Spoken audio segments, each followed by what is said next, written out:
put one of you guys over there. Great, thank you. Were you guys able to follow along with Ben? Yeah. Yeah, All right, good. a little bit. It takes work, right? Yeah. But then you feel better. It's like a good workout. Thanks for joining us. I appreciate it.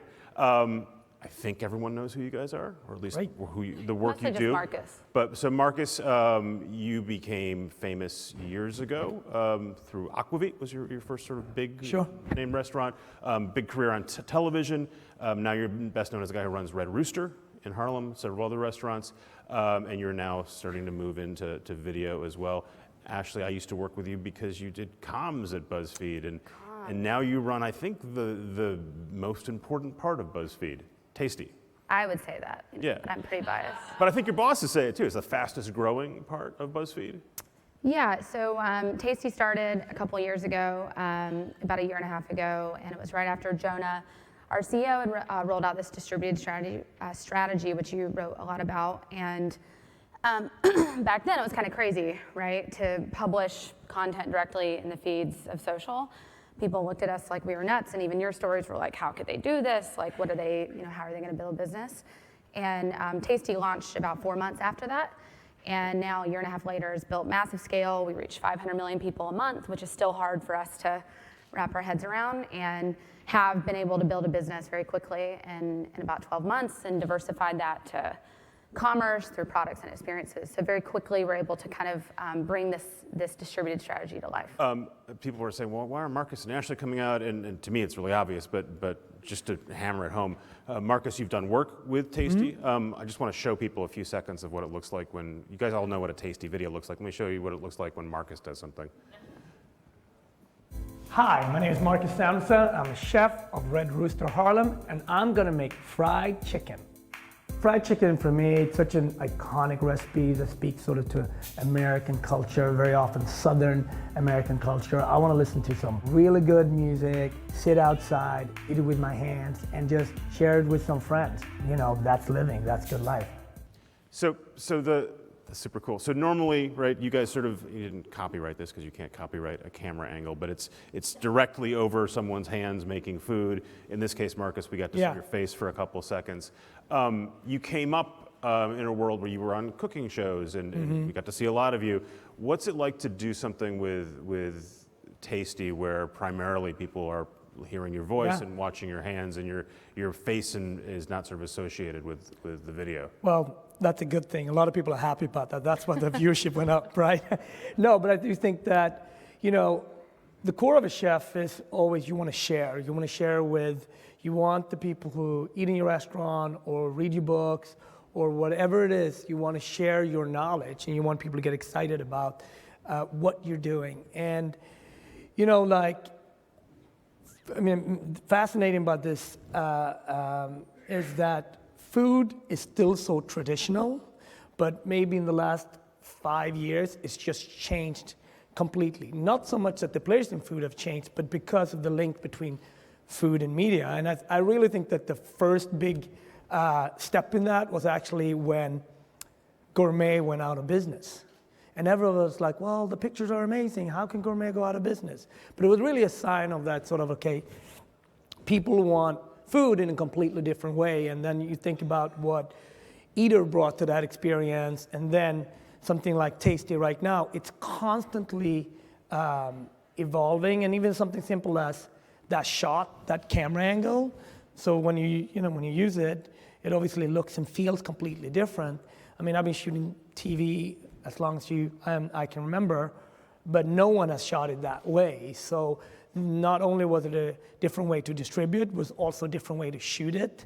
And I think that we're just in the beginning of sort of this evolution between food and media. And I don't think the chefs will change it too much, because chefs are almost like traditional. They're curious, but they're traditional at core.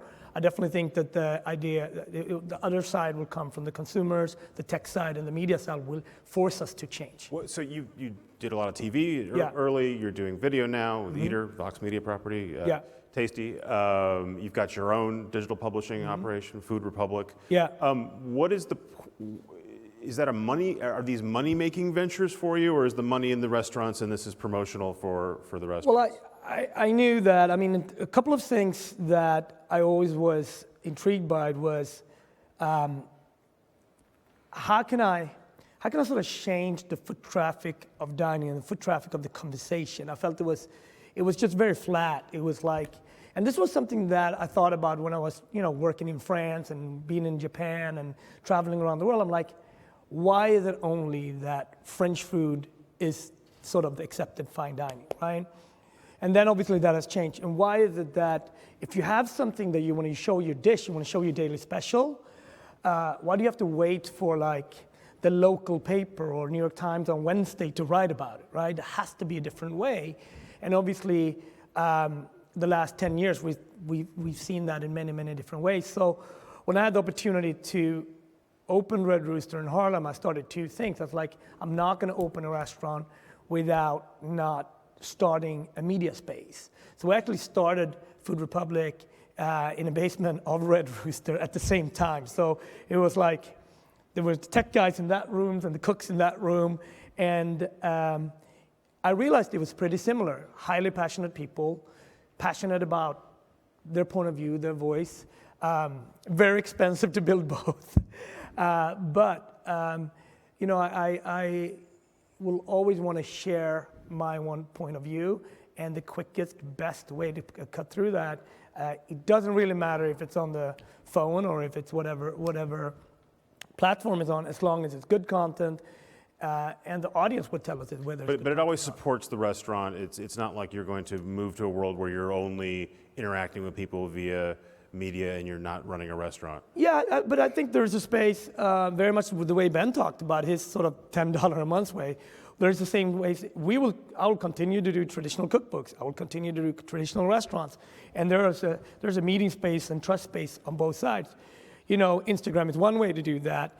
Doing great videos with Vox or with Tasty could be another way to do that. So I think you have to, if you're going to open a restaurant today, if you're going to have a food dialogue with the public today, it's not either or, it's both, but they have to be of quality and they have to be delicious and sticky. Otherwise, people are not coming back. Actually, the creation story of Tasty from Zay Frank, who runs video and entertainment for BuzzFeed, is the rocket scientists at BuzzFeed figured out that, was it 90 seconds? 40 seconds, excuse me, is the optimum length to show something on Facebook video. Yeah. And then they worked backwards and found out, showing how to make food is the best way to use those 40 seconds. Why do you think food is the thing that struck as opposed to some other? You guys have now tried this form of other stuff, but why do you think food landed first? Yeah, and biggest? I think that food is inherently global, and so is Facebook. Food is inherently social, so is Facebook, and so I think it's natural. I think that honestly it was just like the most obvious first place. What Marcus was saying about his restaurants, I think one thing I would add to that is that television is a challenging way to build a relationship with the audience. You can broadcast to the audience, but it's usually one way, and that social allows us to build a relationship with the audience. And Marcus's video was pretty interesting. We had a lot of people come up to us and say, it was so funny. I've watched Marcus on TV 1,000 times, and I've seen him, and I bought his cookbooks, but I've never felt so connected to him because it felt like his hands were my hands. And I think that social does that for us, and ultimately that is what we cracked. But usually when you watch a Tasty video, it's some generic person's hands. You don't know who that person is. You've done stuff with Marcus. I think you did something with Martha Stewart. Do you see this becoming more of a thing where you bring in a celebrity? And also the way Facebook video works, right? You've got a couple seconds where you might see that person's face, and then it moves into really anonymous hands. Yeah, I mean, we had a ton of interest from the food community. Frankly, we grew out of LA and not a huge connection to the food community. And so when Tasty got huge, we kind of forgot that we were so big. We had all these chefs coming to us wanting to work with us, and we didn't have a way to work with them. And so we built this format to figure out how to work with chefs.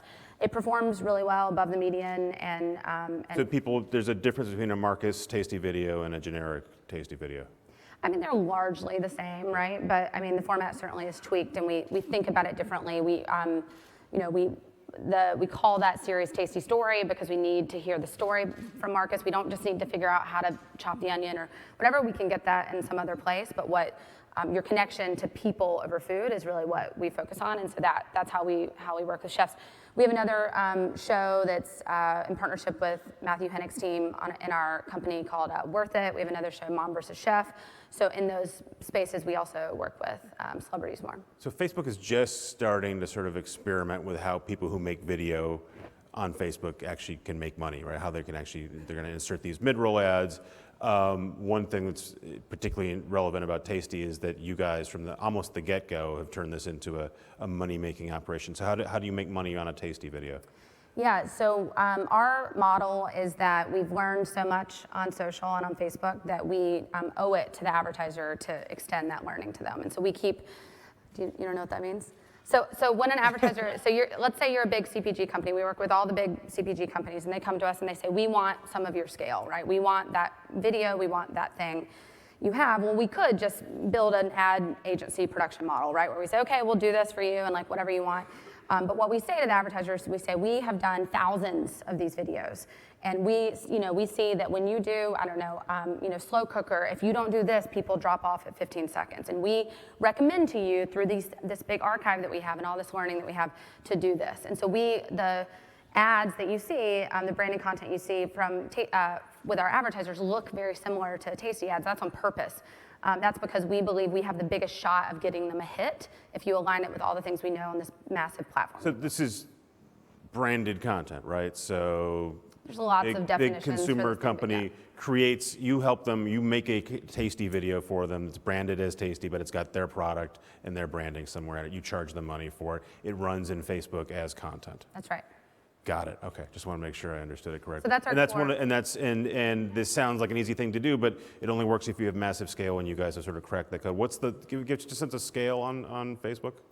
We reach 500 million people a month, so that's 1 in 2 Americans, 1 in 4 people across the world.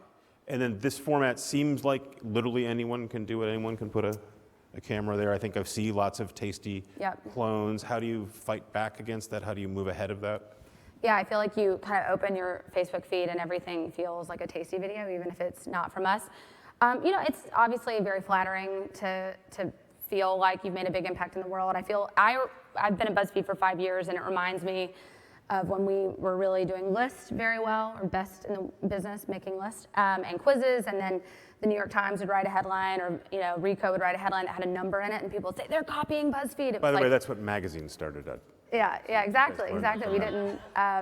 So I think that at BuzzFeed, we're not so nervous when people start to copy us. In fact, it's usually a pretty good sign of success. I think that in this space, though, probably the copycats have come on a little quicker than we're normally used to, and because of that, we have had to be very competitive in the ad market. So we had to have the best package, the best product. We have to, guarantee the best views, have the most scale, and so.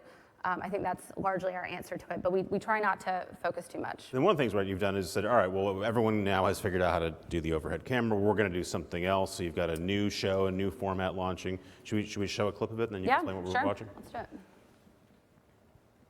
If I'm being honest here, I don't really eat anything from the sea because my older sister scarred me when I was a kid. This is the perfect opportunity for me to test the theory that your taste buds change with age. Absolutely. Hello, Smorgasburg! My name is Carl Monroe, and I am your humble host. Welcome to Tasty Date Night!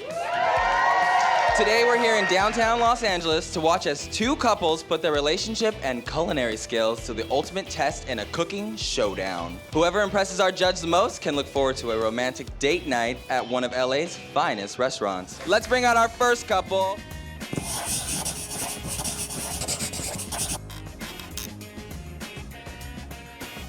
So this is launching this week. Launches today, Valentine's Day. Good timing. Tasty Date Night. Your folks were very concerned that the Toyota's branding up here, so that's brought to us by Toyota. Thank you to Toyota. So that looks, first of all, it looked like carpool karaoke for a second, but it looks like sort of traditional food TV, something I would turn on the Food Network and see some version of it. Yeah. And beyond the fact that you guys had the word tasty there, it was hard for me to see the association. Is that what you want? Or do you want a direct tie to Tasty and that? I think there's some places we'll have indirect ties and some will have very direct ties, more like the series we do with Marcus. There is a core thing that we believe in Tasty that we've extended to these shows. We have 3 shows. Tasty Date Night, Mom versus Chef, and Worth It. And all of those are about your relationship to another person or another group of people over food. And so that is our core belief. And so, for example, we still are optimizing the show, assuming that you would share that with your wife and say, we should do this, or I wish we could do this, or babe, that moment was so what we would do when we're cooking. The through line is sharing. Right. And like, look at this. all the content we should make, whether it's 10-minute, this is an 11-minute episode that launches today, whether it's long form or short form, should still have a, an inherent piece that is social. People are watching longer videos on Facebook to assume that you only watch 90 seconds, or, by the way, that Facebook 40 group was 2 years ago. If you listen and say, oh, now I need to go run and have my whole team make 40-second videos, it's too late. It's too late.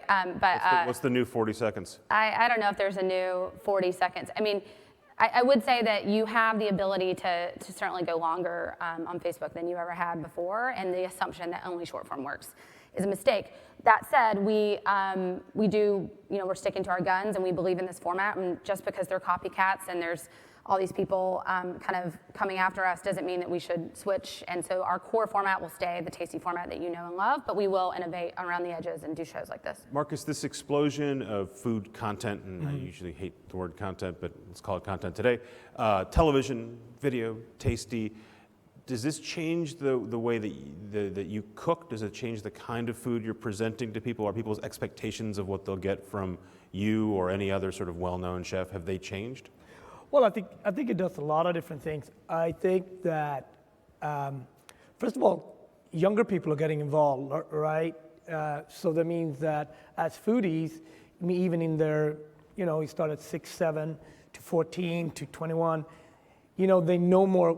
Our audience know more about food, and they know more about ethnic food. So I think a place like America, a diverse America, is very well positioned to have great, before the great food was in New York, San Francisco, LA, now every city will have a great sort of local corner restaurant. And you think that's tied to media? And It's tied to media. It's tied before. I mean, when I was coming up, you can find one French cookbook in a good bookstore or something like that. Today, you don't have to strive. You can, within 1 second, you can find, recipes, right? And not just one type of recipes, many different. So it helps us to get a younger audience. It helps us to get, people educated around food or be having an engagement around food much earlier. So I think it's completely helped us as chefs being more household names, but also have an audience that comes to our restaurant that is more curious, right? And so I think that has been fascinating for us. You look at a restaurant, when I started, it was maybe 80% men, and there was business dinners. They started with 2 martinis, et cetera, et cetera.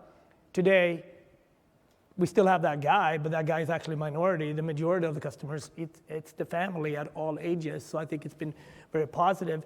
I mean, for me, just as a chef, though, it's sort of, you got to go back to, it's funny to hear about competition. Competition is in everything and everybody here, right? So you have to have a point of view, and you have to have a narrative, whether you open a restaurant or you do a very successful food content site, right? And because people want to know about your point of view. If you have a point of view that is unique, if it is a recipe that is unique, people are always going to come to that. I don't think competition is going to make that go away. Competition actually makes you go back and think about, how can I do it harder, better, stronger? So you don't hear a lot about these, but they do happen, where the idea where the internet allows someone who previously would have had to go up through a gatekeeper and get distribution and get fame, and they're able to use YouTube or Twitter to build a business. Ben Thompson built a business from zero, I think really just sort of on Twitter. Could you do that in food today? Could you be somewhere in the middle of the country with no access to whatever and just build a food brand and a restaurant and culinary business starting with digital? Well, it's done, I think what it's done, first of all, it's actually put the person with not traditional skills is all of a sudden very relevant, right? And that wasn't the case before. Before, it was one way to come up. Your stuff had to be really, really good, but it was kind of like... And you had to go through a line, right? A very traditional line, right? You could actually, have a voice sitting in the middle of nowhere, where food might not be the center of what you think about. But so there is a different way to enter it today, absolutely. But people, whether they come to you on Insta, whether they come to Twitter, whether they come to you, however they walk into you, in order for them to come back, it has to be of value.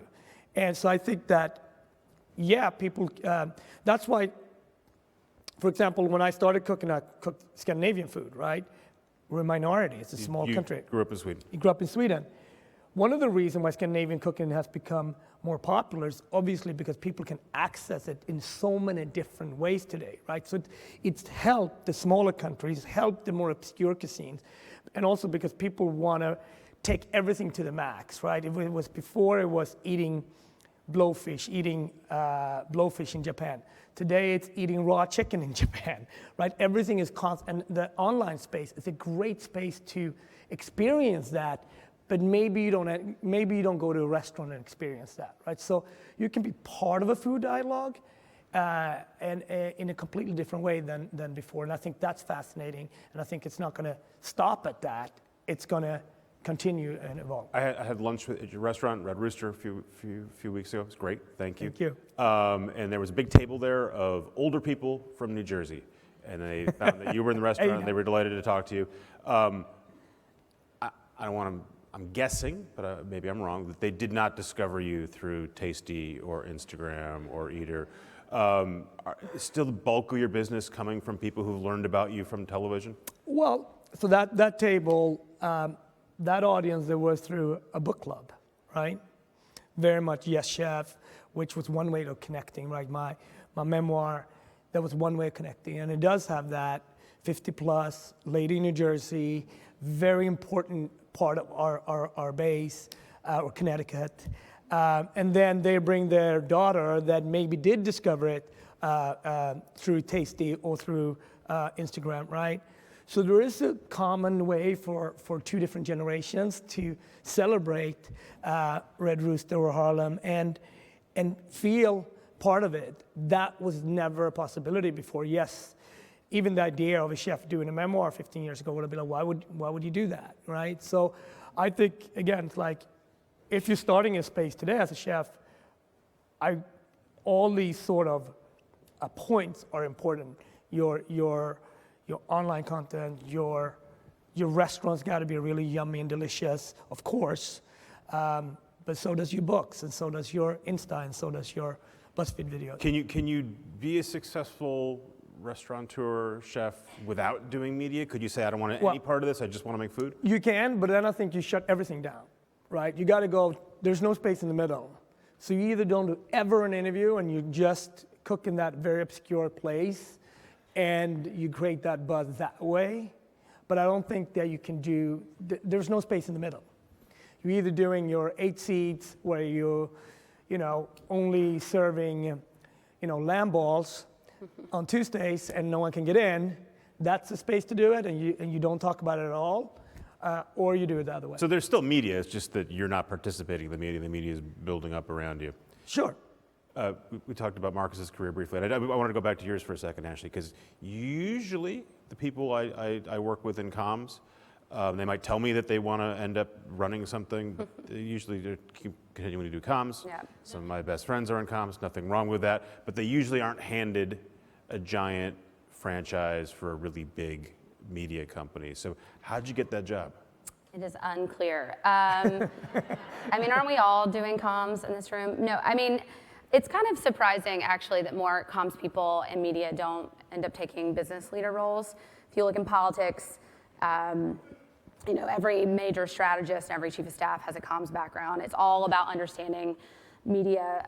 When I started comms, I remember thinking like, I don't really want to be a publicist forever and whatever. And one of our reporters in the Hollywood bureau at the time, this was like 5 years ago, and he was like, what are you talking about? Like comms is like the best way to learn about media. Like it used to be you like launched your new film and you called a magazine, you called a TV, place, and you wouldn't never call it digital. And now it's like incredibly complicated. And so I think growing up and cutting my teeth in that space, in addition to working with Jonah, has actually been hugely. And did you raise your hand and say, I see you have this really important business called Tasty, I'd like to run it? No, Jonah asked me to run. Jonah Peretti, your CEO. Yeah, Jonah asked me to run the business, which was, definitely a big jump for me. But again, I was his chief of staff, and a lot of the work I did rolling out our distributed strategy, working on all these things internally really did lead to what Tasty is today. And so it felt more natural once I got into the job, but it was definitely a big jump at the beginning. Very thankful for that. I have more questions for you, but I want to open it up to the audience. I'm not sure the first. president came from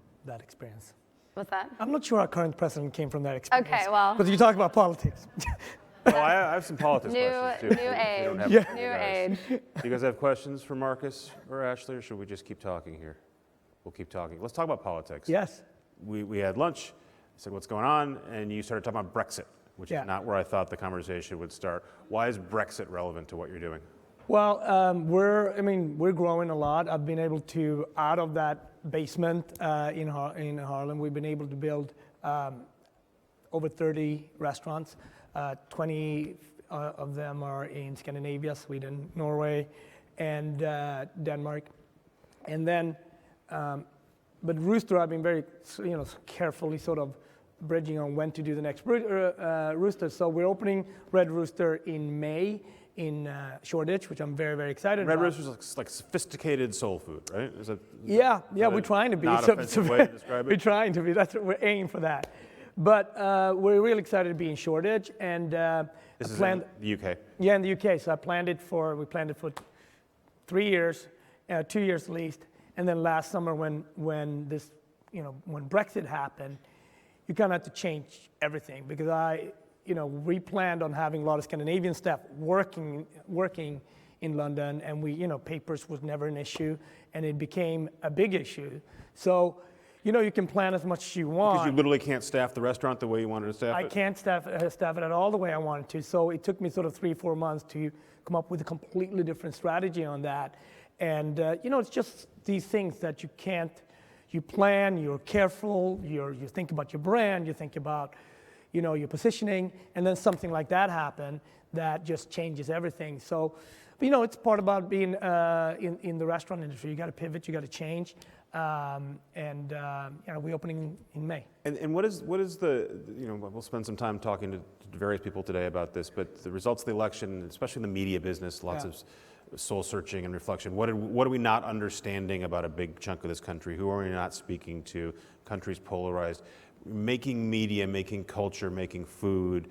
Have you guys rethought at all about, all right, how do I reach this audience, or maybe how do I double down on the existing audience I have? Are you reframing anything? Tasty was kind of in a funny place. A lot of people were asking questions. Do we really know, coastal elites? But in fact, Tasty over-indexes in the South and the Midwest. And in fact, I kind of felt like we were speaking to an audience that felt largely underrepresented in media. So I think that we kind of are staying our course and not totally changing because of the election. A lot of people were asking us for comfort food, in addition to that. But yeah, I wouldn't say we're making any big shifts for Tasty. Certainly BuzzFeed as a whole has made it very clear, where we stand on this issue. But Tasty, I think, is in a kind of different Stand spot. to the left and you stand in opposition. I'd say I stand like adjacent, maybe You're not a left or failing right. pile of garbage in Donald Trump's eyes. what they so say. You guys have embraced that, so good for you. And But Marcus, do you think about that? But I think about it.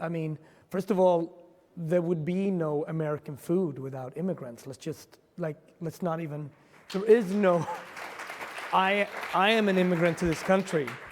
What happened a couple of weeks ago, I just cried. It was one of the saddest days. 9/11 is by far the saddest thing that, I've experienced. And I'll have to say that weekend was the saddest thing. I came to this country, choose to come to this country based on diversity. It makes it very clear, especially as a black person, you come here and you feel that everything is possible. Not perfect, but you feel included, you feel engaged. I look at my staff that are built with these beautiful misfits, from people coming from all over the world and just being excited and working together. So, we look at this, time and it's sad, but it's also a lot of comedy coming out of this, right? And it's the only way to think about it, because this moment is documented, will be documented, and you're going to ask, I have a son, and I think about it every day, like, he's going to ask me, Marcus, where were you when all this noise, when he goes to school, he's going to say, where were you? What did you do? So I think just thinking about that drives me, and I just get emotional just talking about it. I mean, this concept of what would we eat if it wouldn't be for our diversity? Even Mike Pence would like to eat in Harlem. even Bannon. If they come up, are you going to give them a Hamilton lecture, or I thought they handled that pretty well. I think Bannon should just stay where he's at. He should just stay where he's at. But if he comes up, he's welcome. You'll feed him. I just think he should stay where he's at. We will leave it there. Ashley, Marcus, thank you. Thank you very much. Thank you, guys. Thank you very much. All right. Spent some time talking about Facebook. We're going to spend more time talking about Facebook. We're going to bring Julia Borston from CNBC on first.